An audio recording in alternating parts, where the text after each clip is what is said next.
So ಹಿಂದಿನ ಕ್ಲಾಸ್ನಲ್ಲಿ ಇದನ್ನು ಅರ್ಥ ಮಾಡ್ಕೊಂಡಿದ್ವಿ. ರಾಗ ಪರುಷ ರಾಗ ಸ್ವರೂಪ ಪಾಷಾಢ್ಯ ಕ್ರೋಧಾಕಾರಾಂಕುಶೋಜ್ವಲ. ಹೌದಾ?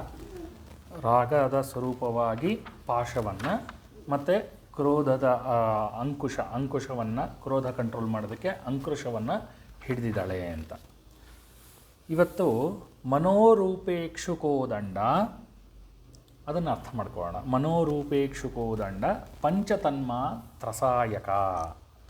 ಸೊ ಮೊದಲನೇದಾಗಿ ಮನೋರೂಪೇಕ್ಷು ಕೋದಂಡ.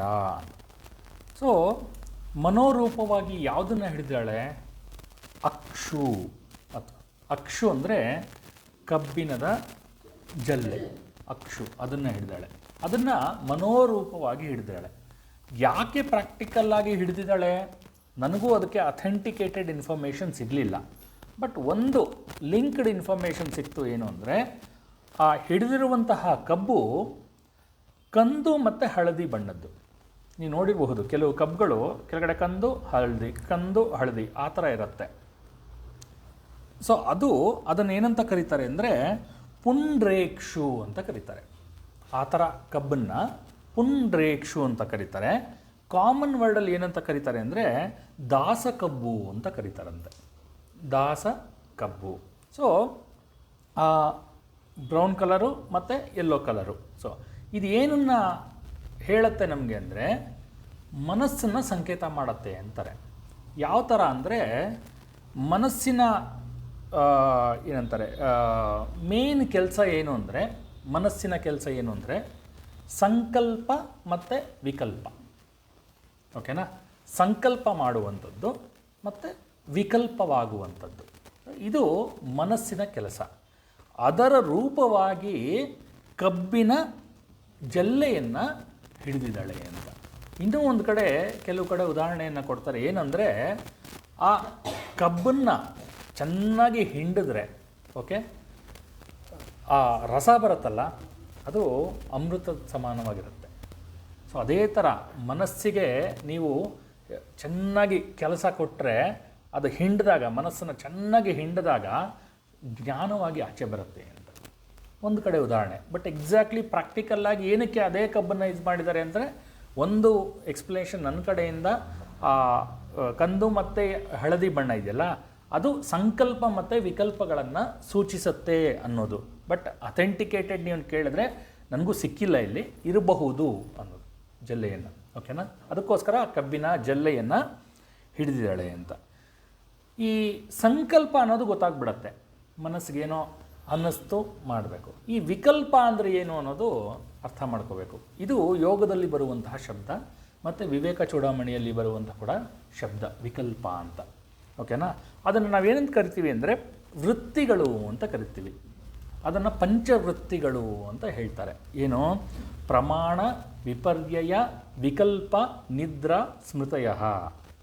ನಿಮಗೆ ಇದು ಪತಂಜಲಿ ಯೋಗ ಸೂತ್ರದಲ್ಲಿ ಪಂಚತಯ್ಯ ಕ್ಲಿಷ್ಟಾ ಅಂತ ಬರುತ್ತೆ. ಓಕೆನಾ? ಪಂಚತಯ್ಯ ಕ್ಲಿಷ್ಟಾ ಅಂತ ಮೊನ್ನೆ ಹೇಳ್ಕೊಟ್ಟಿದ್ದೀನಿ. ಫಸ್ಟ್ ಚಾಪ್ಟ್ರಲ್ಲಿ 4ನೇದು 5ನೇದು ಬರುತ್ತೆ. ಸೊ ಪಂಚತಯ್ಯ ಕ್ಲಿಷ್ಟಾ ಅಂತ ಬರುತ್ತೆ. ಪಂಚತಯ್ಯ ಅಂದರೆ ಪಂಚವೃತ್ತಿಗಳು ಅಂತ. ಯಾವುದ್ಯಾವುದು ಪಂಚವೃತ್ತಿಗಳು? ಪ್ರಮಾಣ, ವಿಪರ್ಯಯ, ವಿಕಲ್ಪ, ನಿದ್ರಾ, ಸ್ಮೃತಯ ಅಂತ. ಏನಕ್ಕೆ ಇದನ್ನು ಪಂಚವೃತ್ತಿಗಳು ಅಂತ ಕರಿತೀವಿ ಅಂದರೆ, ನಮ್ಮ ಮನಸ್ಸಿಗೆ ಮೋಸ ಮಾಡೋದಿವೆ. ನನ್ನ ಮನಸ್ಸಿಗೆ ಅಥವಾ ನಮ್ಮ ಮನಸ್ಸಿಗೆ ಮೋಸ ಮಾಡೋದು ಇದೆ.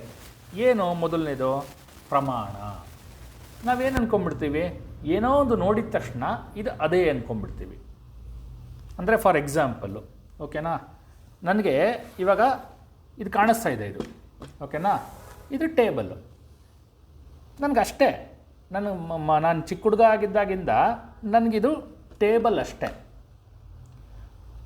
ಬಟ್ ಆಧ್ಯಾತ್ಮವಾಗಿ ತಿಳ್ಕೊಳ್ಳೋಕ್ಕೆ ಹೋದಾಗ ಇದು ಕೂಡ ಪಂಚಭೂತಗಳಿಂದ ಸೇರಿರುವಂಥದ್ದು, ನನ್ನ ದೇಹ ಕೂಡ ಪಂಚಭೂತಗಳಿಂದ ಸೇರಿರುವಂಥದ್ದು. ಹೌದಾ? ಇದಕ್ಕೆ ಸ್ವಲ್ಪ ಎನರ್ಜಿ ಕಮ್ಮಿ ಇರಬಹುದು, ನನಗೆ ಎನರ್ಜಿ ಜಾಸ್ತಿ ಇರ್ಬೋದು. ಇದು ನಮ್ಗೆ ಅರ್ಥವಾಗಲ್ಲ. ಸೊ ಪ್ರಮಾಣ ಅಂದಿದ ತಕ್ಷಣ ನನ್ನ ಕಣ್ಣಿಗೆ ಏನು ಕಾಣುತ್ತೆ ಅದು. ಕತ್ತೆ ಕಂಡ್ರೆ ಕತ್ತೆ, ಕೋತಿ ಕಂಡ್ರೆ ಕೋತಿ, ನಾಯಿ ಕಂಡ್ರೆ ನಾಯಿ. ನಾಯಿಯನ್ನು ನಾವು ಯಾವತ್ತಾದರೂ ಒಂದು ಆತ್ಮ, ಒಂದು ದೇವರು ಅಂತ ನೋಡಿದ್ದೀವ? ನಮಗೇನು ಪ್ರಮಾಣ ಎದುರುಗಡೆ ಕಾಣಿಸ್ತು, ಅದು ನಾಯಿ ನಾಯಿ, ಇನ್ನೊಂದು ಯಾವುದೋ ಕೋತಿ ಅಷ್ಟೇ ನಮಗೆ ಕಾಣಿಸಿದ್ದು. ನಮ್ಗೆ ಯಾವತ್ತೂ ಅಲ್ಲಿ ದೇವರು ಕಾಣೇ ಇಲ್ಲ. ಸೊ ಇದು ಪಂಚವೃತ್ತಿಗಳು ಅಂತ ಪ್ರಮಾಣ ಅನ್ನೋದು, ಎದುರುಗಡೆ ತಕ್ಷಣ ಕಾಣೋ ಅಂಥದ್ದು. ಆಮೇಲೆ ವಿಪರ್ಯಯ, ಪ್ರಮಾಣ ಹೇಳಿದ್ನಲ್ಲ, ಪಂಚವೃತ್ತಿಗಳು ಪ್ರಮಾಣ, ವಿಪರ್ಯಯ, ವಿಕಲ್ಪ, ನಿದ್ರಾ, ಸ್ಮೃತಯ. ಸೊ ವಿಪರ್ಯಯ ಅಂದ್ರೇನು ಅಂದರೆ ಫಾಲ್ಸ್ ನಾಲೆಡ್ಜ್ ಅಂತ ಹೇಳ್ಬೋದು, ಮಿಥ್ಯಜ್ಞಾನ ಅಂತ. ಓಕೆನಾ? ಇವಾಗ ಈ ಫಾರ್ ಎಕ್ಸಾಂಪಲ್ಲು ಇಲ್ಲಿ ಈ ರೂಮಲ್ಲಿ ಲೈಟ್ ಆಫ್ ಮಾಡಿಬಿಡ್ತೀನಿ. ಓಕೆನಾ? ಲೈಟ್ ಆಫ್ ಮಾಡಿಬಿಟ್ಟು ನೀವು ಆಚೆ ಕಡೆಯಿಂದ ಬರ್ತಾ ಇರ್ತಾರೆ, ಲೈಟ್ ಆಫ್ ಮಾಡಿಬಿಡ್ತೀನಿ, ಒಂದು ಹಗ್ಗ ಇಷ್ಟುದ್ದ ಬಿಟ್ಬಿಡ್ತೀನಿ. ನೀವು ಬಂದು ಮುಟ್ಟಿದ ತಕ್ಷಣ ನಿಮ್ಗೆ ಏನು ಅನಿಸುತ್ತೆ? ಅಕಸ್ಮಾತ್ ನಿಮ್ಮ ಕಾಲು ಟಚ್ ಆಗಿದ ತಕ್ಷಣ ಏನು ಅನಿಸುತ್ತೆ? ಹೌದು, ಅದು ಮಿಥ್ಯಜ್ಞಾನ ಅಂತ. ಓಕೆನಾ? ನಮ್ಗೆ ಎದುರುಗಡೆ ನಮಗೆ ವಿಷಯ ಗೊತ್ತಿರಲ್ಲ. ಓಕೆನಾ? ಯಾರೋ ಹೇಳ್ತಾರೆ ಅಲ್ಲಿ ಹೋಗಿಬಿಡ್ರಿ, ಅಲ್ಲೊಂದು ಮೊನ್ನೆ ಸತ್ತೋಗಿತ್ತು ದೆವ್ವ ಮುಗೀತು, ಆ ಕಡೆ ತಿರು ಕೂಡ ನೋಡಲ್ವಾ? ಮಿಥ್ಯಜ್ಞಾನ, ಅಲ್ಲೇನೂ ಇರಲ್ಲ ಅಲ್ಲಿ ಆ್ಯಕ್ಚುಲಿ. ಬಟ್ ನಾವು ಅದು ಆ ಮಿಥ್ಯಜ್ಞಾನ ಬಂದುಬಿಡುತ್ತೆ, ಆ ಜ್ಞಾನ ಬಂದುಬಿಡುತ್ತೆ. ಅಂದರೆ falls knowledge. Okay, even though it is not there, it is some other thing, you will feel know that is that. ಓಕೆನಾ? ಮೈಂಡಲ್ಲಿ ಹೇಳಿ ಕಳಿಸ್ಬಿಟ್ರೆ ಆಗೋಯ್ತು, ಅಲ್ಲಿರುತ್ತೆ ನೋಡ್ರಿ ಅಂದ್ಬಿಟ್ರೆ ಇಲ್ಲದೇ ಇದ್ರೂ ಕಾಣುತ್ತೆ. ಓಕೆ, ಅದು ಮಿಥ್ಯಜ್ಞಾನ. ನೆಕ್ಸ್ಟು ವಿಕಲ್ಪ ಅಂದರೆ ಆ್ಯಕ್ಚುಲಿ ಇದಕ್ಕೆ ಕರೆಕ್ಟ್ ಎಕ್ಸಾಂಪಲ್ ಈಸ್ ಆವಾಗಲೇ ಹೇಳಿದ್ದು ಆತ್ಮದ್ದು. ಅಲ್ಲಿ ಒಂದು ವಸ್ತುನೇ ಇರಲ್ಲ. ಓಕೆನಾ? ಏನೋ ಒಂದು ಇಮ್ಯಾಜಿನ್ ಮಾಡ್ಕೊಂಡ್ಬಿಡ್ತೀವಿ. ಇವಾಗ ನಾನು ಹೇಳಿದ್ನಲ್ಲ, ಲೇಖ ಹಂಗೆ ಹೋಗ್ತಾ ಇರಿ, ನೀವು 7:30 ಹಿಂಗೆ ಹೋಗ್ತಾ ಇರ್ಬೇಕಾದ್ರೆ ನಿಮ್ಮನ್ನು ಯಾರೋ ಫಾಲೋ ಮಾಡ್ತಾರೆ ಅಂದ್ಬಿಟ್ರೆ ಮುಗ್ದಾಯ್ತು. ಅವ್ರ ಮನೆಗೆ ಹೋಗೋವರೆಗೂ ಫಾಲೋ ಮಾಡ್ತಾರೆ ಅವ್ರನ್ನ. ಹೌದಾ? ಹಿಂದೆ ನೋಡ್ಕೊಂಡೇ ಹೋಗ್ತೀವಿ. ಕರೆಕ್ಟಾ? ಹಿಂದೆ ನೋಡ್ಕೊಂಡೇ ಹೋಗ್ತಾ ಇರ್ತೀವಿ. ಸೊ ಅದನ್ನು ವಿಕಲ್ಪ ಅಂತಾರೆ. ಓಕೆನಾ? ಅದು ಒಂದು ವೃತ್ತಿ, ವಿಕಲ್ಪ. ಸೊ ಮನಸ್ಸಿನ ಕೆಲಸ ಏನೋ ಒಂದು ಫಾರ್ಮೇಷನ್ ಮಾಡುತ್ತೆ, ಅಂದರೆ ಸಂಕಲ್ಪ ಮಾಡುತ್ತೆ, ಇನ್ನೊಂದು ಕಡೆ ಈ ಥರ ಡೌಟ್ಫುಲ್ ಬಂದು ಹೊಡೆದಾಕತ್ತೆ. ಸೊ ಇದು ಮನಸ್ಸಿನ ಕೆಲಸ. ಸೊ ಅದೇ ಅದರ ಏನಂತಾರೆ, ಆ ಕಬ್ಬಿನ ಜಲ್ಲೆಯ ಸಂಕೇತ. ಸೊ ಅದನ್ನು ಬಿಲ್ಲಾಗಿ ಹಿಡಿದಿದ್ದಾಳೆ ಅಂತ. ಓಕೆ, ಮನೋರೂಪೇಕ್ಷು ಕೋದಂಡ, ಆ ರೂಪದಲ್ಲಿ, ಬಿಲ್ಲಿನ ರೂಪದಲ್ಲಿ ಅದನ್ನು ಹಿಡಿದಿದ್ದಾಳೆ ಅಂತ. ಇನ್ನೆರಡೇನು ಅಂದರೆ ನಿದ್ರಾ ಮತ್ತು ಸ್ಮೃತಿ. ಓಕೆ, ನಿದ್ರೆನಲ್ಲಂತೂ ಏನೂ ಗೊತ್ತಾಗಲ್ಲ ಬಿಡಿ. ಓಕೆನಾ? ಗಾಢ ನಿದ್ರೆ. ಓಕೆ, ಅದನ್ನು ತನಿ ನಿದ್ರೆ ಅಂತ ಕೂಡ ಕರಿತೀವಿ. ಅದಕ್ಕೆ ಕೆಲವೆಲ್ಲ ವರ್ಡ್ಸ್ಗಳಿದೆಲ್ಲ ವಿವೇಕ ಚೂಡಾಮಣಿಯಲ್ಲಿ ಬರುವಂಥದ್ದು. ಸೊ ತನಿ ನಿದ್ರೆ ಅಂತ ಕರಿತೀವಿ. ಆಮೇಲೆ ಸ್ಮೃತಿ ಅಂದರೆ ನಾವು ಚಿಕ್ಕ ಹುಡುಗರಿಂದ ನಾವು ಏನು ನೋಡಿರ್ತೀವಿ ಅದು ಸತ್ಯ ನಮಗಷ್ಟೆ. ಹೊಸದನ್ನು ತಿಳ್ಕೊಳ್ಳೋದು ಪ್ರಯತ್ನನೇ ಪಡಲ್ಲ, ಮನಸ್ಸು ಪ್ರಯತ್ನ ಪಡಲ್ಲ. ಉದಾಹರಣೆಗೆ ಏನಾದ್ರು ಹೇಳಬೇಕು ಅಂದರೆ, ಇವಾಗ ಚಿಕ್ಕ ಹುಡುಗನಲ್ಲಿ ನಾನು ಏನೋ ಒಂದು ವಿಷಯವನ್ನು ನೋಡಿರ್ತೀನಿ. ಇವಾಗ ಫಾರ್ ಎಕ್ಸಾಂಪಲ್ಲು, ಇವಾಗ ಅದೇ ಮತ್ತೆ ಎಕ್ಸಾಂಪಲ್ ತೊಗೊಳ್ಳೋಣ. ಚಿಕ್ಕ ಹುಡುಗನಲ್ಲಿ ನಿಮ್ಗೆ ಹೇಳಿರ್ತಾರೆ, ಇದೇನು ಹುಣಸೆ ಮರದ ಕೆಳಗಡೆ ಹೋಗ್ಬೇಡ, ಅಲ್ಲಿ ದೇವಗಳನ್ನೇ ತಾಗ್ತಾ ಇರುತ್ತೆ ಅಂತ. ಇವಾಗಲೂ ಏನಂದರೆ ಆ ಕಡೆಗೆ ಹೋದಾಗ ಹುಣಸೆ ಮರ ಬಂದಿದ ತಕ್ಷಣ ಸ್ವಲ್ಪ ಸೈಡ್ಗೆ ಹೋಗ್ತೇವೆ. ಹೌದಾ? ಸೊ ಅದನ್ನು ಸ್ಮೃತಿ ಅಂತಾರೆ. ಸೊ ಇದೆಲ್ಲ ವಿಕಲ್ಪಗಳು, ಇದೆಲ್ಲ ಚಿತ್ತವೃತ್ತಿಗಳು. ಸೊ ಅದರಲ್ಲಿ ಒಂದು ವಿಕಲ್ಪ. ಯಾಕದು ಎಲ್ಲ ಹೇಳಿದೆ ಅಂದರೆ ಲಿಂಕ್ ಸಿಗಲಿ ಅಂತ. ಸೊ ಇಲ್ಲಿ ಮನಸ್ಸಿನ ಸಂಕೇತ ಏನು, ಮನಸ್ಸು ಕೆಲಸ ಏನು, ಒಂದು ಸಂಕಲ್ಪ ಮಾಡುವಂಥದ್ದು, ಇನ್ನೊಂದು ವಿಕಲ್ಪ ಮಾಡುವಂಥದ್ದು, ಅಂದರೆ ರಾಂಗ್ ನಾಲೆಡ್ಜ್ ತೊಗೊಳ್ಳೋವಂಥದ್ದು. ಸೊ ಇವೆರಡು ಇದು ಅದರ ಪ್ರತಿರೂಪವಾಗಿ ಆ ಕಬ್ಬಿನ ಜಲ್ಲೆಯನ್ನು ಹಿಡಿದಿದ್ದಾಳೆ ಅಂತ. ಎಲ್ಲಿ ಹಿಡಿದಿದ್ದಾಳೆ? ಹಿಂಭಾಗದ ಎಡಗೈಯಲ್ಲಿ ಹಿಡಿದಿದ್ದಾಳೆ ಅಂತ. ಸೊ ಅದು ಲಾಸ್ಟ್ ಕ್ಲಾಸಲ್ಲಿ ಹೇಳಿದ್ದೆ, ಜ್ಞಾಪಕ ಇದೆಯಾ? ಪಾಶ ಯಾವ ಕೈಯಲ್ಲಿ ಹಿಡಿದಿದ್ದಾಳೆ?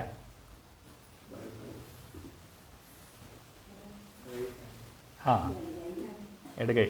ಅಂಕುಶ ಬಲಗೈ. ಹೌದಾ? ಸೊ ಇದು ಎಡಗೈಯಲ್ಲಿ ಜಲ್ಲೆಯನ್ನು ಹಿಡಿದಾಳೆ, ಬಿಲ್ಲಿನ ಆಕಾರದ ಜಲ್ಲೆಯನ್ನು ಹಿಡಿದಾಳೆ. ಯಾಕೆ ಎಡಗೈಯಲ್ಲಿ ಇಡಬೇಕು? ಮುಂದಿನ ಶ್ಲೋಕದಲ್ಲಿ ಬಾಣಗಳು ಒಂದು ಬರುತ್ತೆ, ಬಾಣಗಳು ಬಲಗೈಯಲ್ಲೇ ತಾನೇ ತೊಡಬೇಕು. ಸೊ ಈ ಥರ ಜ್ಞಾಪಕ ಇಟ್ಕೋಬೇಕು ನೀವು. ಸೊ ಎಡಗೈಯಲ್ಲಿ ಜಲ್ಲೆಯನ್ನು ಹಿಡಿದಾಳೆ, ಹಿಂಭಾಗದ ಎಡಗೈಯಲ್ಲಿ ಜಲ್ಲೆಯನ್ನು ಹಿಡಿದಿದ್ದಾಳೆ ಅಂತ. ಸೊ ಮುಂದಿನ ನಾಮದ ಅರ್ಥ ಏನು? ಪಂಚತನ್ಮಾತ್ರ ಸಾಯಕ ಅಂತ.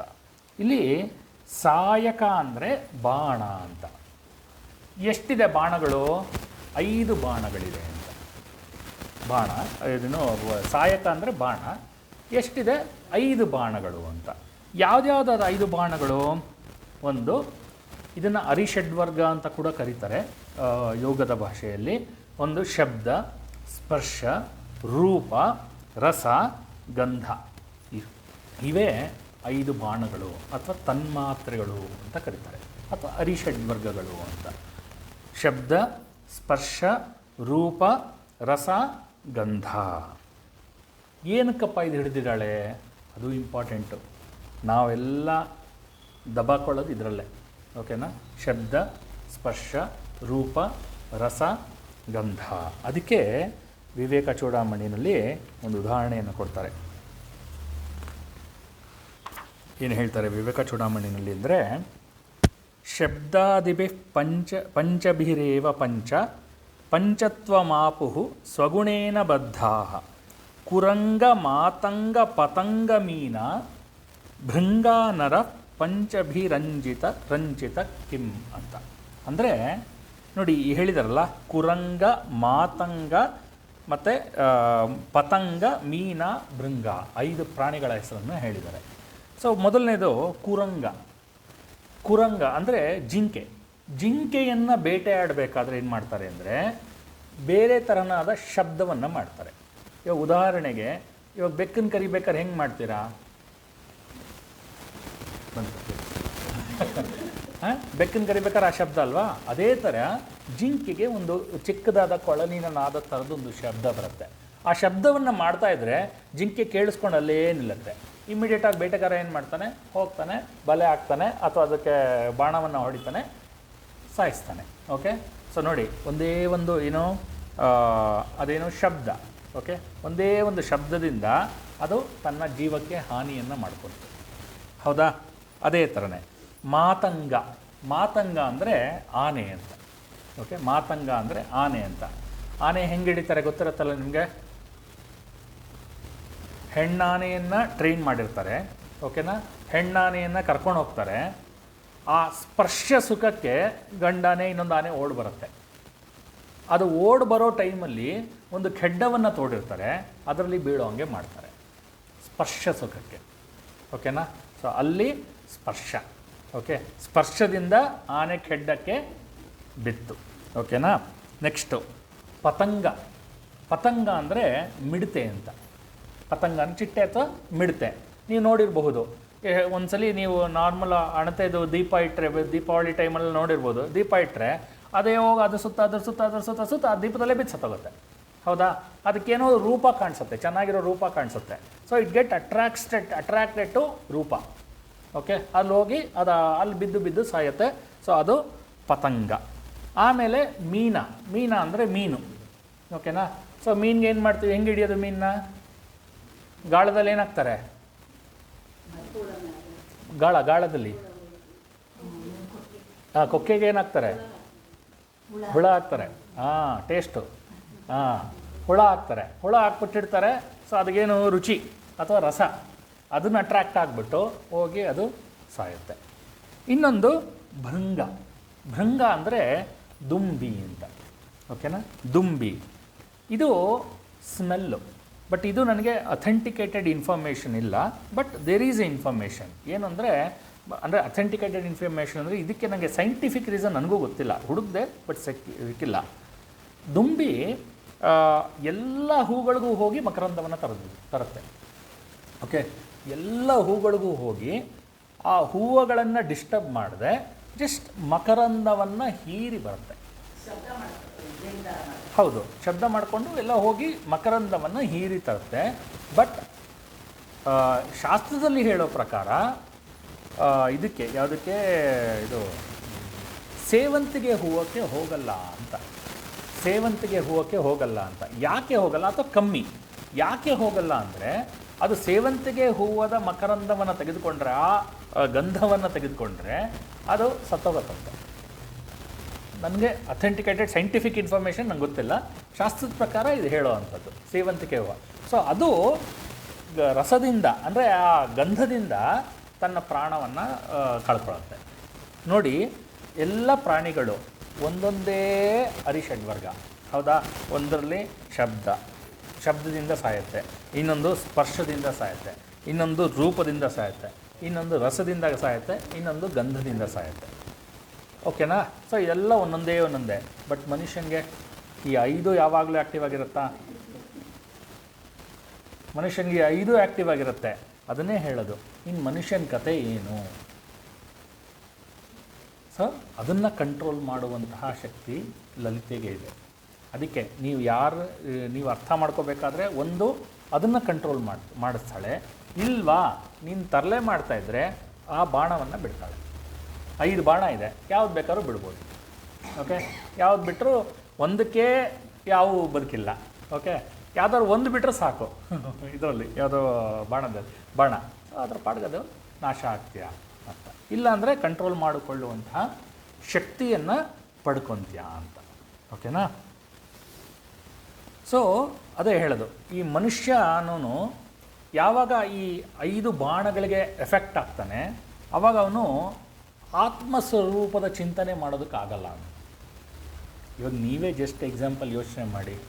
ನಾವು ಸುಮಾರು ಹೇಳ್ತೀವಿ ಆತ್ಮ ಅದು ಹಂಗಿರಬೇಕು, ಈ ಥರ ಯೋಚನೆ ಮಾಡಬೇಕು, ಆ ಥರ ಯೋಚನೆ ಮಾಡಬೇಕು. ಯೋಚನೆ ಬರುತ್ತಾ? ಬರೋಲ್ಲ. ಇವಾಗ ಕ್ಲಾಸ್ ಮುಗಿಸಿ ಹೋಗಿದ ತಕ್ಷಣ ಏನು ತಿಂಡಿ ಮಾಡಿದೆ, ಏನು ಅಡುಗೆ ಮಾಡಿದೆ, ಏನು ತಿಂದೆ, ಹೌದಾ, ಮಲ್ಕಂಡ, ಇಷ್ಟು ಬಿಟ್ಟರೆ ಬೇರೆ ಏನಾದರೂ ಚಿಂತನೆ ಬರುತ್ತಾ? ಅಷ್ಟು ಕಷ್ಟ ಇದೆ. ಓಕೆನಾ? ಹೋಗ್ತೀವಿ, ನಾವು ಹೇಳೋದೇನೋ ಹೇಳ್ತೀವಿ, ಬಟ್ ಪ್ರಯತ್ನ ಮಾಡದೇ ಇದ್ದರೆ ಅಷ್ಟು ಕಷ್ಟ ಇದೆ. ಓಕೆ, ನಾವು ಆತ್ಮಜ ಚಿಂತನೆ ಆಗಲಿ ಅಥವಾ ಫಾರ್ ಎಕ್ಸಾಂಪಲ್ ಇವಾಗ ಹೇಳಿದೆ ಲಲಿತಾ ಸಹಸ್ರನಾಮ ಓದಬೇಕಾದ್ರೆ ಹಳೇದು ಜ್ಞಾಪಿಸ್ಕೊಳ್ಳಿ ಅಂತ, ಜ್ಞಾಪಕನೇ ಬರಲಿಲ್ಲ. ಯಾಕೆಂದರೆ ಅವತ್ತು ಬುಕ್ ಮುಚ್ಚಿಟ್ಟಿದ್ದು, ಮತ್ತೆ ತೆಗೆದಿಲ್ಲ. ಸೊ ನ್ಯಾಚುರಲಿ ಇದು ಪ್ರಾಬ್ಲಮ್ಮು. ಈ 5 ಏನು ಅಂತಾರೆ ತನ್ಮಾತ್ರೆಗಳಾಗಿರ್ಬೋದು ಅಥವಾ ಅರಿಷಡ್ವರ್ಗಗಳು ಆಗಿರ್ಬೋದು, ನಮ್ಮನ್ನು ಈ ಥರ ಚಿಂತನೆ ಮಾಡೋದಕ್ಕೆ ಬಿಡೋದಿಲ್ಲ. ಸೊ ನಾವು ಅದನ್ನು ಮೀರಿ, ಅದನ್ನು ಇನ್ವರ್ಡ್ ಮಾಡಿ, ಅದನ್ನು ಓವರ್ಟೇಕ್ ಮಾಡಿ ನಾವು ನಮ್ಮ ಕೆಲಸವನ್ನು ಮಾಡಬೇಕು. ನಾವು ನಮ್ಮ ಕೆಲಸವನ್ನು ಓವರ್ಟೇಕ್ ಮಾಡಿ ಸ್ವಲ್ಪ ದಿವಸ ಮಾಡಿದ್ರೆ ಆವಾಗ ಅದು ನಮ್ಮ ಕಂಟ್ರೋಲ್ಗೆ ಬರೋದಕ್ಕೆ ಶುರು ಆಗುತ್ತೆ. ಉಪವಾಸ ಎಷ್ಟು ಜನ ಮಾಡ್ತೀರಾ ಇಲ್ಲಿ? ಪಕ್ಕಾ ಉಪವಾಸ, ಸುಬ್ಬಮ್ಮನ ಉಪವಾಸ ಅಲ್ಲ. ಹಾಂ, ಫಲಹಾರ ತಗೊಂಡು. ಏನು ಮೇಡಮ್? ಮಾಡ್ತೀರಾ? ಯಾಕೆಂದರೆ ನಾಗಪ್ಪನ ಭಯ. ಭಯ ಅಂತಲ್ಲ ಸರ್, ಅದು ಮನೆತನದಲ್ಲಿ ಬಂದಿದೆ, ಮಾಡಲೇಬೇಕು. ಒಂದು ದಿವಸ ಮಾಡಲಿಲ್ಲ ಅಂದ್ರೆ ಏನಾಗುತ್ತೆ? ಅದು ಗೊತ್ತಿಲ್ಲ ಸರ್, ಯಾವತ್ತೂ ಬಿಟ್ಟಿಲ್ಲ, ಮಾಡಿದ್ದೀನಿ ಅಷ್ಟೇ. ಅದನ್ನೇ ಹೇಳಿದ್ದು, ಅದನ್ನೇ ಭಯ ಅಂತ. ಅಲ್ಲ, ತಪ್ಪಲ್ಲ, ಮಾಡೋದು ತಪ್ಪಲ್ಲ, ಜಸ್ಟ್ ಕೇಳಿದೆ ಅಷ್ಟೇ. ಭಯದಿಂದ ಕೆಲವು ಮಾಡ್ತೀವಿ, ಬಟ್ ಓಕೆ. ನಾನು ಉಪವಾಸಕ್ಕೆ ಬರೋಣ, ಭಯದ ಆಮೇಲೆ ಮಾತಾಡೋಣ, ಭಯ ಭಕ್ತಿ ಆಮೇಲೆ. ಏಕಾದಶಿ ಮಾಡೋಣ ಅನ್ಕೊಂಡೆ. ಅಲ್ಲ, ಏಕಾದಶಿ ಉಪವಾಸ ಕರೆಕ್ಟಾಗಿ ಮಾಡ್ತೀರಾ? ಅದು ಇಂಪಾರ್ಟೆಂಟು. ಅವಲಕ್ಕಿ, ಬಾಳೆಹಣ್ಣು ಅದೆಲ್ಲ ಹೋಗಿ ಮಾಡತ್ತಾ ಅಥವಾ ನಾರ್ಮಲಾಗಿ ಮಾಡ್ತೀವಿ ಒನ್ ಟೈಮು? ಸೊ ಏನು ಉಪವಾಸ ಅಂದ್ರೆ ಏನು? ದೇವ್ರಿಗೆ ಹತ್ರ ಆಗಿರೋದು. ಯಾವ ದೇವ್ರಿಗೆ ಹತ್ರ ಆಗಿದ್ರಿ? ಏನು ಉಪವಾಸ ಅಂದ್ರೇನು?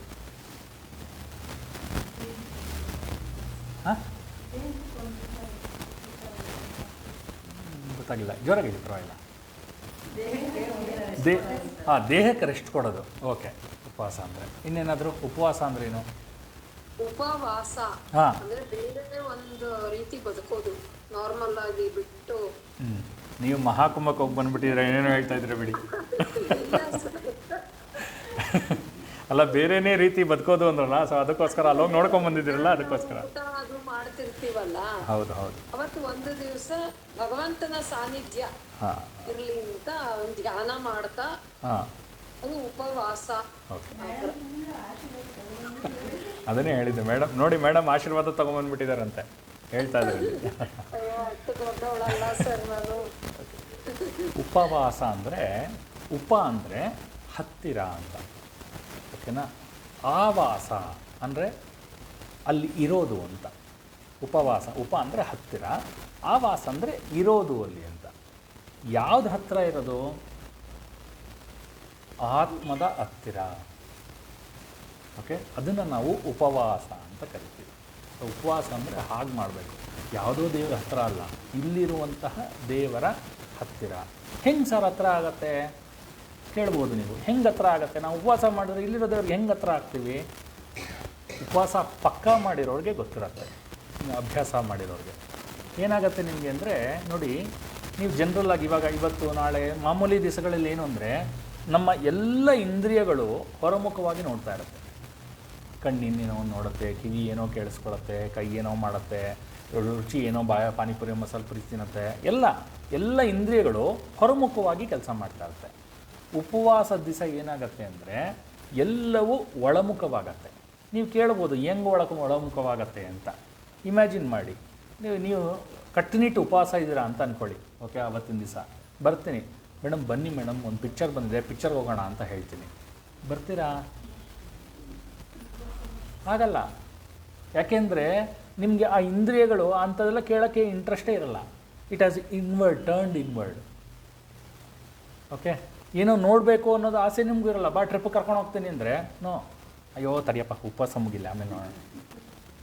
ಸೊ ಎಲ್ಲ ಇಂದ್ರಿಯಗಳು, ನಮ್ಮ ಇಂದ್ರಿಯಗಳು, ಪಂಚೇಂದ್ರಿಯಗಳು ಟರ್ನ್ಡ್ ಇನ್ವರ್ಡ್ ಆದಾಗ, ಒಳಮುಖವಾಗಿ ಹರಿಯೋದಕ್ಕೆ ಶುರು ಮಾಡಿದಾಗ ಆತ್ಮಕ್ಕೆ ಹತ್ತಿರವಾಗುತ್ತೆ. ಅದನ್ನು ನಾವು ಉಪವಾಸ. ಓಕೆನಾ? ಅದಕ್ಕೆ ಉಪವಾಸ ಅನ್ನೋದನ್ನು, ಒಂದು ದೇಹದ ಆರೋಗ್ಯ ಅದೆಲ್ಲ ಕರೆಕ್ಟು, ಇಲ್ಲ ಅನ್ನಲ್ಲ. ಬಟ್ ಉಪವಾಸದ ಆ್ಯಕ್ಚುಯಲ್ ಮೀನಿಂಗ್ ಬಂದಿದೆ. ಹೆಂಗೆ ಮಾಡಬೇಕು ಉಪವಾಸ? ನಾನು ಹೇಳಿದ್ನಲ್ಲ, ಕಟ್ನಿಟ್ಟು ಉಪವಾಸ ಮಾಡಿ ಅವತ್ತೇನು ಕೆಲಸವನ್ನು ಮಾಡಬಾರ್ದು. ನಿದ್ದೆ ಮಾಡಿ, ರೆಸ್ಟ್ ತಗೊಳ್ಳಿ, ಏನಾದರೂ ತೊಂದರೆ ಇಲ್ಲ, ಮಾಡಿ. But you should not do work. ನೀರು ಕುಡಿಬೇಕು ಅಲ್ಲ, ಕುಡಿಬಾರ್ದು.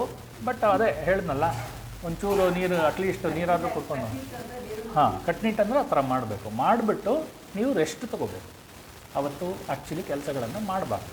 ಓಕೆ, ಅದನ್ನು ಉಪವಾಸ. ಓಕೆನಾ? ಏನಕ್ಕೆ ಬಂತಿದ್ದು ಟಾಪಿಕ್ಕು?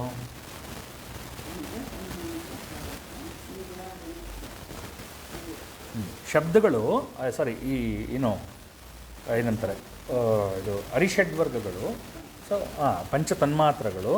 ಸೊ ಅದನ್ನು ನಾವು ಕಂಟ್ರೋಲ್ ತಗೋಬೇಕು ಅಂದರೆ, ಸೊ ಇದನ್ನು ನಾವು ಅಪ್ಲೈ ಮಾಡ್ಕೊಳ್ತಾ ಹೋದರೆ ಆವಾಗ ಒಂದು ಚೂರು ಕಂಟ್ರೋಲ್. ಒಂದು ದಿವಸ ಉಪವಾಸ ಮಾಡಿಬಿಟ್ಟು ಸಾರ್ ಕಂಟ್ರೋಲ್ಗೆ ಬಂದಿಲ್ಲ, ಅದಲ್ಲ. ಪ್ರಾಕ್ಟೀಸ್ ಮಾಡ್ತಾ ಹೋದಾಗ ಒಂದೊಂದೇ ಕಂಟ್ರೋಲ್ ಬರ್ತಾ ಹೋಗುತ್ತೆ. ಒಂದು ಪ್ರಾಕ್ಟಿಕಲ್ಲಾಗಿ ಉದಾಹರಣೆ ಕೊಡಬೇಕು ಅಂದರೆ, ನಾನು ನಮ್ಮ ಸ್ಟೂಡೆಂಟ್ಸ್ಗಳಿಗೆಲ್ಲ ಹೇಳಿದ್ದೀನಿ. ಪ್ರಾಕ್ಟಿಕಲಾಗಿ ಉದಾಹರಣೆ ಕೊಡಬೇಕು ಅಂದರೆ, ನಾನು 105 kg ಇದ್ದೆ. ಓಕೆ, 105 kg ಇದ್ದೆ. ನಾನು ಕುಂಬಳಗೋಡಲ್ಲಿ ಜಗತ್ ಫಾರ್ಮಾ ಅನ್ನೋದು R&Dನಲ್ಲಿ ವರ್ಕ್ ಮಾಡ್ತಾಯಿದ್ದೆ. ಅಲ್ಲಿಂದ ಗಾಡಿನಲ್ಲಿ ಬರ್ತಾಯಿದ್ದೆ. ಕ್ಯಾಬ್ ಇತ್ತು, ತೊಗೊತಾ ಇರಲಿಲ್ಲ. ಯಾಕೆಂದರೆ ಕ್ಯಾಬಲ್ಲಿ ನಾವು ನಿಲ್ಸೋಕ್ಕಾಗಲ್ವಲ್ಲ, ಕ್ಯಾಬ್ನ ಅವ್ರು ಕರ್ಕೊಂಬರ್ತಾರೆ, ಇಲ್ಲಿ ಬಿಸಾಕ್ಬಿಡ್ತಾರೆ, ಮಧ್ಯದಲ್ಲಿ ಇಳಿಯೋಕ್ಕಾಗಲ್ವಲ್ಲ. ಅದಕ್ಕೋಸ್ಕರ 2 ವೀಲರ್ ತೊಗೊಂಡೋಗ್ತಾಯಿದ್ದೆ. 2 ವೀಲರ್ ಬರ್ತಾಯಿದ್ದೆ. ಬಂದು ಅಲ್ಲಿ ಹೊಸಕೆರೆಹಳ್ಳಿ ಹತ್ರ ಒಂದು ಪೆಟ್ರೋಲ್ ಬಂಕ್ ಇದೆ, ನಿಮ್ಗೆ ಗೊತ್ತಿರ್ಬೋದು. ಹೊಸಕೆರೆಹಳ್ಳಿ ಕ್ರಾಸಿಂದ ಒಂಚೂರು ಮುಂದಕ್ಕೆ ಹೋದರೆ ಒಂದು ಪೆಟ್ರೋಲ್ ಬಂಕ್ ಇದೆ. ಅಲ್ಲಿ ಲೆಫ್ಟ್ ತೊಗೊಂಡು, ಈ ಸಿಗ್ನಲ್ ಅವಾಯ್ಡ್ ಮಾಡೋದಕ್ಕೆ ಲೆಫ್ಟ್ ತೊಗೊಂಡು ಬಂದುಬಿಡ್ತಾಯಿದ್ದೆ. ಅಲ್ಲಿ ಲೆಫ್ಟ್ ತೊಗೊಂಡು ಈ ಕಡೆ ಬಂದು ಗಾಡಿ ಒಂದು ಕಡೆ ಪಾರ್ಕ್ ಆಗಿಬಿಡೋದು. ಗೊತ್ತೇ ಆಗ್ತಾ ಇರಲಿಲ್ಲ ನನಗೆ ಯಾಕೆ ಪಾರ್ಕ್ ಆಯಿತು ಅಂತ. ಆಮೇಲೆ ನೋಡಿದ್ರೆ ಪಕ್ಕದಲ್ಲಿ ಒಂದು ಬೋಂಡ ಅಂಗಡಿ ಇರೋದು. ಅದು ನಿಜವಾಗ್ಲೂ ಎಷ್ಟೊಂದು ಸಲ ನಾನು ಗಮನಿಸಿದ್ದೀನಿ. ಗಾಡಿ ನಿಂತ್ಕೊಂಡ್ಬಿಡೋದು ಹೋಗಿ, ಅನ್ನೋಯಿಂಗ್ಲಿ, ಕಾನ್ಷಿಯಸ್ ಇಲ್ಲದೇ ಹೋಗಿ ನಿಂತ್ಕೊಂಡ್ಬಿಡೋದು ಗಾಡಿ. ಯಾಕೆ ನಿಲ್ಲಿಸಿದೆ ಅಂದರೆ ನೋಡಿದ್ರೆ ಪಕ್ಕದಲ್ಲೇ ಬೋಂಡ ಅಂಗಡಿ ಇರೋದು. ಸೊ ಆ ಗಂಧ ಹಂಗೆ ಎಳೆದ್ಬಿಡೋದು, ನಮ್ಮನ್ನು ಎಳೆದ್ಬಿಟ್ಟು ಹಾಕ್ಕೊಂಬಿಡೋದು. ಸೊ ಅಲ್ಲಿ ತಿಂತಾಯಿದ್ವಿ. ಅಲ್ಲಿ ತಿನ್ನೋದಾ, ಆಮೇಲೆ ಇನ್ನೊಂದು ಚೂರು ಸ್ವಲ್ಪ ಇನ್ನೂ ಅದು ಮಳೆಗಳೇ ಬರ್ತಾಯಿತ್ತು ಅಂದರೆ ಗಾನು ಅದು ತಿನ್ಕೊಂಡು, ಇನ್ನೊಂಚೂರು ಬಿಸಿಯಾಗಿ ಇನ್ನೊಂದು ಕಡೆ ಎಲ್ಲೋ ಮಸಾಲೆ ಪುರಿ ವಾಸನೆ ಬರೋದು, ಅದನ್ನೊಂಚೂರು ತಿನ್ಕೊಂಡು ಆಮೇಲೆ ಮನೆಗೆ ಬಂದು ಊಟ ಮಾಡ್ತಾಯಿದ್ವಿ. ಸಂಜೆ 6 ಗಂಟೆಗೆ ಹೊರಟ್ರೆ ಇಷ್ಟೆಲ್ಲ ಮುಗಿಸ್ಕೊಂಡು ಬರ್ತಾಯಿದ್ವಿ. ಸೊ ಈ ಥರ ನಮ್ಮನ್ನು ಎಳೆದಾಕತ್ತೆ. ಓಕೆನಾ? ಈ ಥರ ನಮ್ಮನ್ನು ಈ ಪಂಚ ತನ್ಮಾತ್ರಗಳು ಅಂತ ಏನಿದೆ, ಅರಿಷಡ್ವರ್ಗಗಳು ಎಳೆದಾಕತ್ತೆ. ಅದನ್ನು ಕಂಟ್ರೋಲ್ ಮಾಡ್ತಾ, ಈ ಉಪವಾಸದ್ದು ಡಿಫ್ರೆಂಟ್ ಟೈಪ್ಸ್ ಆಫ್ ಡಯಟ್ಸ್ ಇದೆ, ಅದನ್ನು ಕಂಟ್ರೋಲ್ ಮಾಡ್ತಾ ಇವಾಗ ಸರ್ ನೀವು ಕೇಳ್ಬೋದು, ಆಗ ನೀವು ತಿನ್ನೋದೇ ಇಲ್ವಾ ಸರ್ ಇವಾಗ ಅಂತ. ತಿಂತೀನಿ, ಬಟ್ ನನಗೆ ನನ್ನ ಮೇಲೆ ಕಂಟ್ರೋಲ್ ಇದೆ. ನಾನು ಏನು ತಿಂತೀನಿ ಅಂತ ನನಗೆ ಗೊತ್ತಿದೆ. ಓಕೆನಾ? ಆವಾಗ ಹೆಂಗೆ ತಿಂತಾಯಿದ್ವಿ ಅಂದರೆ, ಅಲ್ಲಿರುವಂತಹ ಎಲ್ಲ ಐಟಮ್ನು ಒಂದೊಂದು ಪ್ಲೇಟ್ ಆರ್ಡರ್ ಮಾಡ್ತಾಯಿದ್ದೆ. ಎಲ್ಲನೂ ನೀವು ಯಾವ ಮೂಲೆ ಕೇಳಿ, ಯಾವ ಮೂಲೆಯಲ್ಲಿ ಎಲ್ಲಿ ಮಸಾಲೆ ಪುರಿ, ಎಲ್ಲಿ ಪಾನಿಪುರಿ, ಎಲ್ಲಿ ಚಾಟ್ಸ್ ಚೆನ್ನಾಗಿ ಮಾಡ್ತಾರೆ ಅಂತ ಹೇಳ್ತೀನಿ. ಓಕೆನಾ? ಪ್ರತಿಯೊಂದು ಅಂದರೆ ಒಂದು ಪ್ಲೇಟ್ ಅಲ್ಲ, ಒಂದೊಂದು ಪ್ಲೇಟು, ಒಂದಾದ್ಮೇಲೆ ಒಂದು ಪ್ಲೇಟು, ಕೊನೆಗೆ ಪಾನಿಪುರಿ ಲಾಸ್ಟು, ಯಾಕೆಂದರೆ ಡೈಜೆಸ್ಟ್ ಆಗಬೇಕಲ್ಲ. ಅದಾದಮೇಲೆ ಕೊನೆಗೆ ಸೆಟ್ಲಿಂಗ್ಗೆ ಕಾಫಿ. ಸೊ ಈ ಥರ ಸೆಟ್ಲ್ ಆಗ್ತಾಯಿತ್ತು. ಸೊ ಅದನ್ನು ಕಂಟ್ರೋಲ್ ತರೋದು ನಾನು ತುಂಬ ಕಷ್ಟಪಟ್ಟಿದ್ದೀನಿ. ಸೊ ಡಯಟ್ ಮಾಡಿ ಉಪವಾಸ ಮಾಡಿ ಎಲ್ಲ ಮಾಡ್ಕೊಂಡು ಇವಾಗೂ ತಿಂತೀನಿ, ಇಲ್ಲ ಅನ್ನಲ್ಲ. 15 ದಿವಸಕ್ಕೊಂದ್ಸಲನೋ, ತಿಂಗಳಿಗೊಂದ್ಸಲನೋ ಯಾವಲ್ಲೋ ತಿನ್ಕೊಂಡು ಹೋಗ್ತೀನಿ, ನಾನು ಇಲ್ಲ ಅನ್ನಲ್ಲ. ಬಟ್ ಈ ಸ್ಟೇಜಲ್ಲಿ ಇದ್ದಂಥವ್ನು ನಾನು. ಓಕೆನಾ? ಅದಕ್ಕೋಸ್ಕರ ಉಪವಾಸ ತುಂಬ ಇಂಪಾರ್ಟೆಂಟ್ ಆಗುತ್ತೆ. ನಿಮ್ಮ ಇಂದ್ರಿಯಗಳೆಲ್ಲ ಇನ್ವರ್ಟ್ ಆಗಬೇಕು ಅಂದರೆ, ಆತ್ಮದ ಹತ್ತಿರ ಹೋಗಬೇಕು, ಆತ್ಮದ ಚಿಂತನೆಯನ್ನು ಮಾಡಬೇಕು ಅಂದರೆ ನಿಮಗೆ ಉಪವಾಸ ಹೆಲ್ಪ್ಸ್ ಎ ಲಾಟ್. ಇದನ್ನು ನಾವು ಯೋಗದಲ್ಲಿ ಪ್ರತ್ಯಾಹಾರ ಅಂತ ಕರಿತೀವಿ. ಓಕೆನಾ? ಯೋಗದಲ್ಲಿ ಪ್ರತ್ಯಾಹಾರ ಅಂತ ಕರಿತೀವಿ. ಮತ್ತು ಭಗವದ್ಗೀತೆಯಲ್ಲಿ ಒಂದು ಶ್ಲೋಕ ಬರುತ್ತೆ, ಯುಕ್ತಾಹಾರ ವಿಹಾರಸ್ಯ ಯುಕ್ತಚೇಷ್ಟಸ್ಯ ಕರ್ಮಸು ಯುಕ್ತ ಸ್ವಪ್ನಾವಬೋಧಸ್ಯ ಯೋಗೋ ಭವತಿ ದುಃಖ ಅಂತ. ಅಂದರೆ ನಮ್ಮ ಆಹಾರ ಹೆಂಗಿರಬೇಕು ಅಂತ ಹೇಳ್ತಾರೆ. ಆಹಾರ ಅಂದರೆ ಇಟ್ ಈಸ್ ನಾಟ್ ಓನ್ಲಿ ತಿನ್ನೋದು, ಅದೊಂದೇ ಅಲ್ಲ, ಪಂಚೇಂದ್ರಿಯಗಳಿಗೆ ಕೊಡುವಂತಹ ಫುಡ್ನ ಆಹಾರ ಅಂತ ಕರಿತೀವಿ. ಏನು ಹೇಳುತ್ತೆ? ಯುಕ್ತಾಹಾರ ವಿಹಾರಸ್ಯ ಅಂದರೆ ಆಹಾರ ಮಿತವಾಗಿರಬೇಕು. ಓಕೆ, ಇಂಗ್ಲೀಷಲ್ಲಿ ಇದಕ್ಕೆ ಆಪ್ಟಿಮಮ್ ಅಂತ ಕರಿತೀವಿ. Not more not less, optimum. ಯುಕ್ತಾಹಾರ ವಿಹಾರಸ್ಯ ಯುಕ್ತಚೇಷ್ಟಸ್ಯ ಕರ್ಮಸು, ಕರ್ಮನೂ ಕೂಡ ಅಷ್ಟೇ, ನೀವು ಕೆಲಸ ಮಾಡೋದು ಕೂಡ ಯುಕ್ತವಾಗಿರಬೇಕು, ಆಪ್ಟಿಮಮ್ ಆಗಿರಬೇಕು. ಯುಕ್ತಚೇಷ್ಟಸ್ಯ ಕರ್ಮಸು ಯುಕ್ತ ಸ್ವಪ್ನ ಅಬೋಧಸ್ಯ, ಕನಸನ್ನು ಕೂಡ ಮಿತವಾಗಿ ಕಾಣಬೇಕು ಅಂತ. ಯುಕ್ತ ಸ್ವಪ್ನ ಅಬೋಧಸ್ಯ ಯೋಗೋ ಭವತಿ ದುಃಖ. ಈ ಥರ ಇರೋನಿಗೆ ದುಃಖವನ್ನು ದೂರ ಮಾಡುವಂತಹ ಯೋಗ ಒಲಿಯತ್ತೆ ಅಂತ. ಇದು ಭಗವದ್ಗೀತೆಯಲ್ಲಿ ಬರುವಂತಹ ಶ್ಲೋಕ. ಅದೇ ಥರ ಘೇರಂಡ ಸಂಹಿತದಲ್ಲಿ ಇನ್ನೊಂದು ಶ್ಲೋಕ ಬರುತ್ತೆ.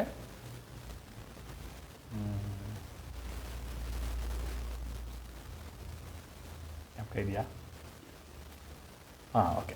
ಆಹಾರ ಶುದ್ಧೌ ಸತ್ವಶುದ್ಧಿ, ಸತ್ವಶುದ್ಧೌ ಧ್ರುವಸ್ಮೃತಿ, ಸ್ಮೃತಿಲಂಬೆ ಸರ್ವಗ್ರಂಥೀನಾಂ ವಿಪ್ರಮೋಕ್ಷಾಹ ಅಂತ.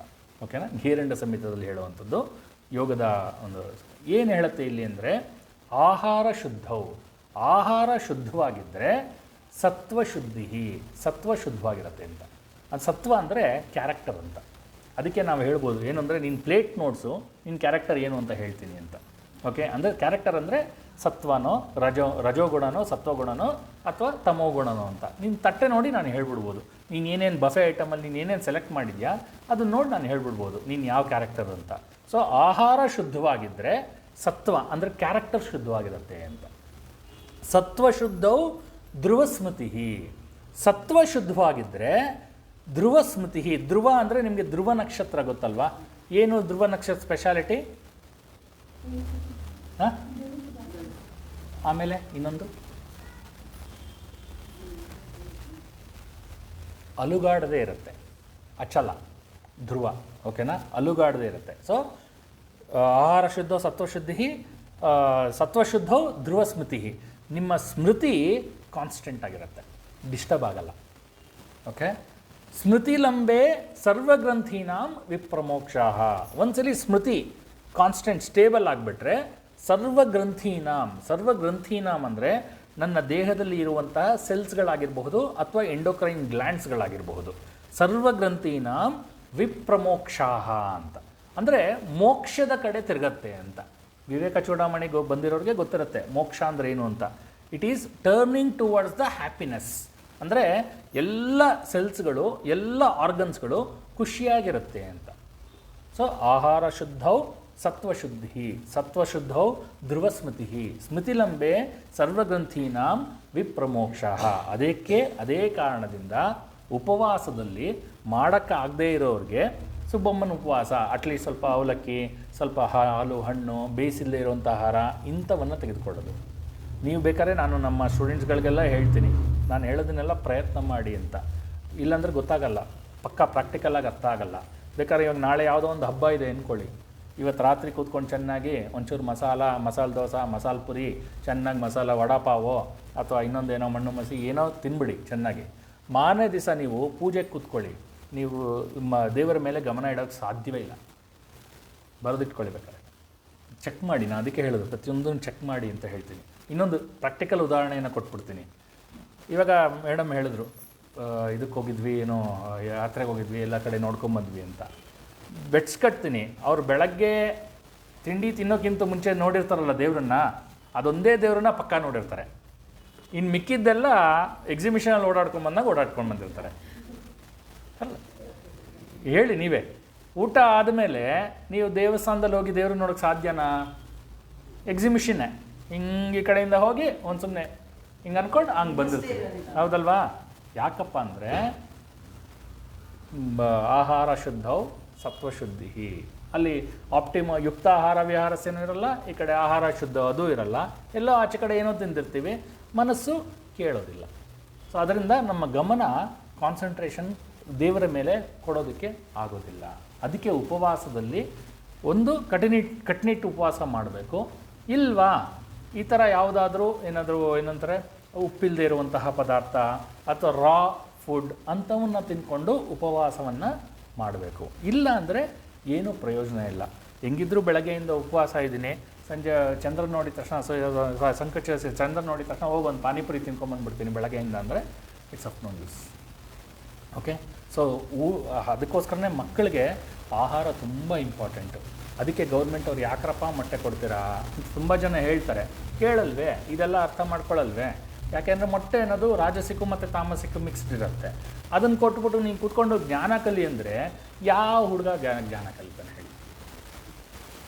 ಆಗಲ್ಲ ಅದು. ಮೊಟ್ಟೆ ತಿಂದು 2 ಮೊಟ್ಟೆ ತಿಂದರೆ ಆಯಿತು, ನಿದ್ದೆ ಬರ್ತಾ ಹೋಗುತ್ತೆ, ತಾಮಸಿಕ್ಕು ಹೇಳ್ಕೊಂಡೋಗುತ್ತೆ. ಪಾಠ ಕೇಳು ಅಂದರೆ ಇನ್ನೆಲ್ಲಿ ಕೇಳ್ತಾರೆ?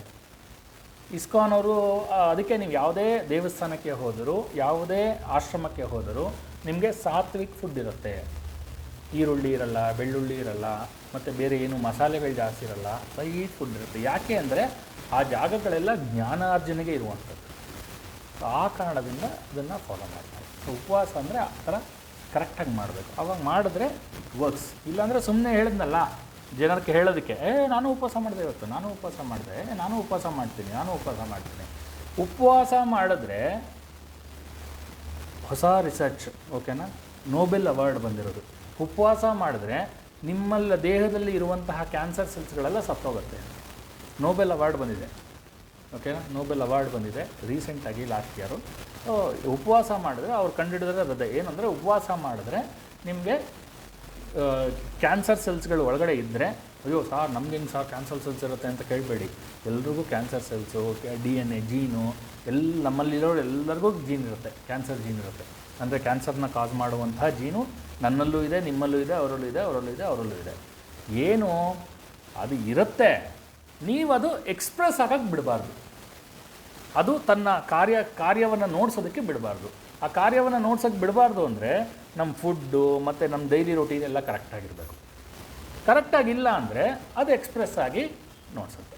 ಸೊ ಅದಕ್ಕೆ ನಮ್ಮಲ್ಲಿ ಏನು ಹೇಳಿದ್ದಾರೆ ಅಂದರೆ, ಉಪವಾಸ ಮಾಡಪ್ಪ 15 ದಿವಸ ಏಕಾದಶಿ ಒಂದು ಉಪವಾಸ ಮಾಡಿದ್ರೆ ನಿಮ್ಮಲ್ಲಿರುವಂತಹ ಕ್ಯಾನ್ಸರ್ ಜೀನ್ಗಳಾಗಿರ್ಬೋದು ಅಥವಾ ಬೇರೆ ಏನೋ ಪ್ರಾಬ್ಲಮ್ ಆಗಿರ್ಬೋದು, ದಟ್ ಗೆಟ್ಸ್ ಕ್ಲಿಯರ್ಡ್ ಮಾಡಿದ್ರೆ, ಓಕೆನಾ. ಸೊ ಅದಕ್ಕೋಸ್ಕರನೇ ಅದು ಹೇಳೋದು ಉಪವಾಸ ಅನ್ನೋದು. ಅದು ಅವಾರ್ಡ್ ಕೂಡ ಬಂದಿದೆ, ನೋಬೆಲ್ ಅವಾರ್ಡ್ ಕೂಡ ಬಂದಿದೆ ನನಗೆ, ಫಾರಿನ್ ಸೈಂಟಿಸ್ಟು.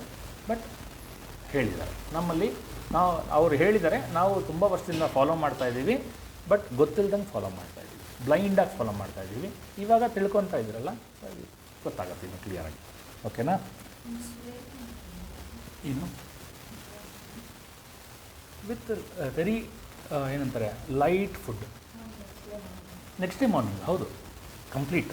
ಇವಾಗ ನಿಮ್ಮ ಕಾರ್ಪೊರೇಟಲ್ಲೆಲ್ಲ ಇಂಟರ್ಮಿಟೆಂಟ್ ಉಪವಾಸ, ಫಾಸ್ಟಿಂಗ್ ಎಲ್ಲ ಬಂದುಬಿಟ್ಟಿದೆ. ಅಲ್ಲ, ಆ್ಯಕ್ಚುಲಿ ಪ್ರಾಪರಾಗಿ ಹೇಳಿದ್ನಲ್ಲ ಉಪವಾಸ ಅಂದರೆ ಹಿಂಗಿರಬೇಕು ಅಂತ. ಆ ಥರ ಇದ್ದು ಮಾರನೇ ದಿವಸ ನೀರನ್ನು ಕುಡಿದ ಮೂಲಕ you can start other diet. ನಿಮ್ಮ ವಯಸ್ಸಿಗೆ ನೀವು ತೊಗೋಬೇಕು. ಬೇರೆ ಥರದ ಉಪವಾಸಗಳಿದೆ, ಓಕೆ. ಎಲ್ಲರೂ ಒಂದೇ ಥರ ಉಪವಾಸ ಮಾಡಬೇಕು ಅನ್ನೋದಿಲ್ಲ. ನಮಗೆ ಗೊತ್ತಿರಬೇಕು ನಾವು ಏನು ಮಾಡ್ತೀವಿ ಅಂತ, ಓಕೆನಾ. ನನಗೆ ಕಷ್ಟ ಆದರೆ ಒಂದು ಜ್ಯೂಸ್ ಕುಡಿಯೋದು, ಓಕೆನಾ, ಅಥವಾ ಏನೋ ಒಂದು ಬೇಯಿಸಿಲ್ಲಿರೋ ಆಹಾರ. ಇವಾಗ ನಮ್ಮದು ಇವಾಗ 9 ದಿವಸ ನಾನು ಹೇಳ್ಬಿಟ್ಟು ಬಂದೆ, ಆತ್ಮ ಪರಿಶೋಧನಾ ಶಿಬಿರಕ್ಕೆ ಹೋಗಿದ್ವಿ. 9 ದಿವಸ ನಮಗೆ ಬರೀ ರಾ ಫುಡ್ ಇತ್ತು, ಉಪ್ಪು ಇರಲಿಲ್ಲ ಯಾವುದಕ್ಕೂ, ಓಕೆನಾ. ದಿನ ನಾವು ಬೆಳಗ್ಗೆ ಏನೋ ಅವಲಕ್ಕಿ ಮೊಸರು, ಕಲ್ಲಂಗಡಿ ಹಣ್ಣು, ಮತ್ತು ಇದು ಏನೋ ಪಪ್ಪಾಯ, ಆಮೇಲೆ ಕಡಲೆ ಬೀಜ, ಆಮೇಲೆ ಇದು ತೆಂಗಿನಕಾಯಿ. ಆ ತೆಂಗಿನಕಾಯಿ ಅಗದು ನಮ್ಮ ಬಾಯಿ ಇಷ್ಟು ನೋವು ಬಂದುಬಿಟ್ಟಿತ್ತು 2-3 ದಿವಸ. ಯಾಕೆ ಇಷ್ಟು ದಪ್ಪ ಪೀಸ್ಗಳು, ಓಕೆನಾ. ಅಗದು ಎಷ್ಟೊಂದು ತೆಗೋಣ, ಆ 3 ಹೊತ್ತೂ ಅದೇ.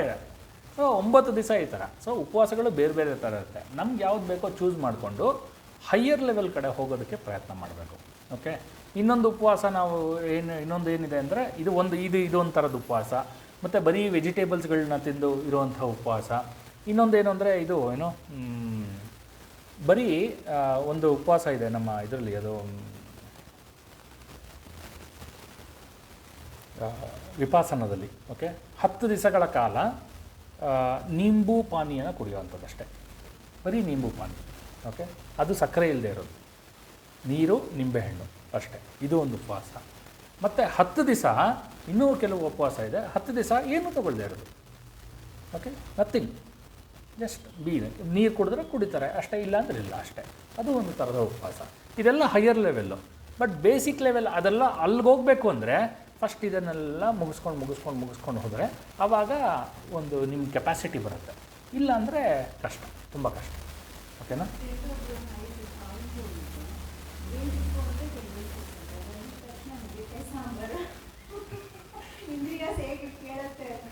ಕೆಲವರೆಲ್ಲ ಅದಕ್ಕೆ ನಮ್ಮ ವ್ಯಾಸಾಗಿ ಹೋಗ್ತಾರೆ, ಟ್ರೀಟ್ಮೆಂಟು, ಪಂಚಕರ್ಮ, ಅದು ಇದು ವೆಯ್ಟ್ ಕಮ್ಮಿ ಮಾಡ್ಕೊಂಬರ್ತೀವಿ, ಅದು ಇದು ಅಂತ ಹೋಗ್ತಾರೆ. 7 ದಿವಸನೋ 10 ದಿವಸನೋ ಹೋಗ್ತಾರೆ. ಬಂದಿದ್ದ ತಕ್ಷಣ ಹೋಟ್ಲಿಗೆ ಅಟ್ಯಾಕ್ ಮಾಡಿಬಿಡ್ತಾರೆ. ಅದೆಲ್ಲ ವರ್ಕ್ ಆಗಲ್ಲ. ಓಕೆನಾ? ಸೊ ಪ್ರಾಪರಾಗಿ ಮಾಡ್ತಾ ಹೋದರೆ ಅರ್ಥ ಆಗುತ್ತೆ. ಸೊ ಇದು ಉಪವಾಸದ ಬಗ್ಗೆ ಮತ್ತು ತನ್ಮಾತ್ರೆಗಳ ಬಗ್ಗೆ ಅಥವಾ ಅರಿಷಡ್ ವರ್ಗಗಳ ಬಗ್ಗೆ. ಇದು ಎಕ್ಸ್ಟ್ರಾ ಇನ್ಫಾರ್ಮೇಷನ್ನು ಜಸ್ಟ್ ನಿಮ್ಗೆ ಇರಲಿ ಅಂತ ಹೇಳಿದೆ ಅಷ್ಟೇ.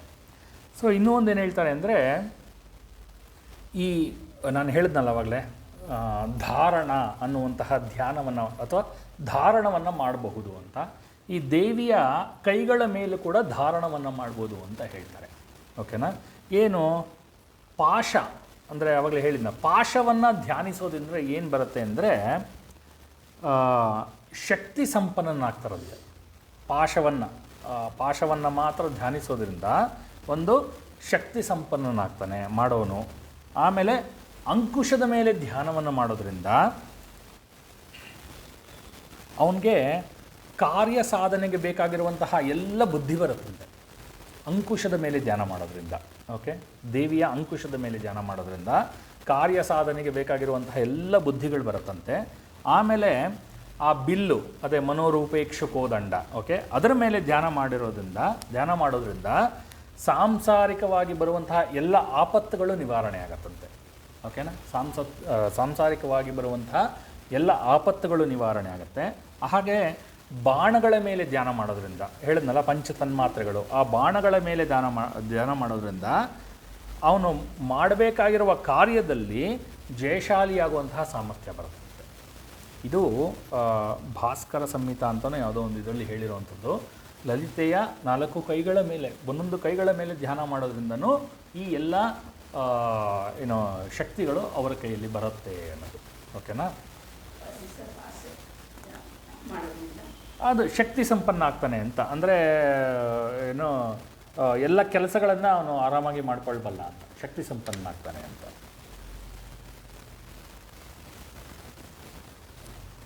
ಸೊ ಹಾಗೆ ಇವಾಗೇನಾಯಿತು,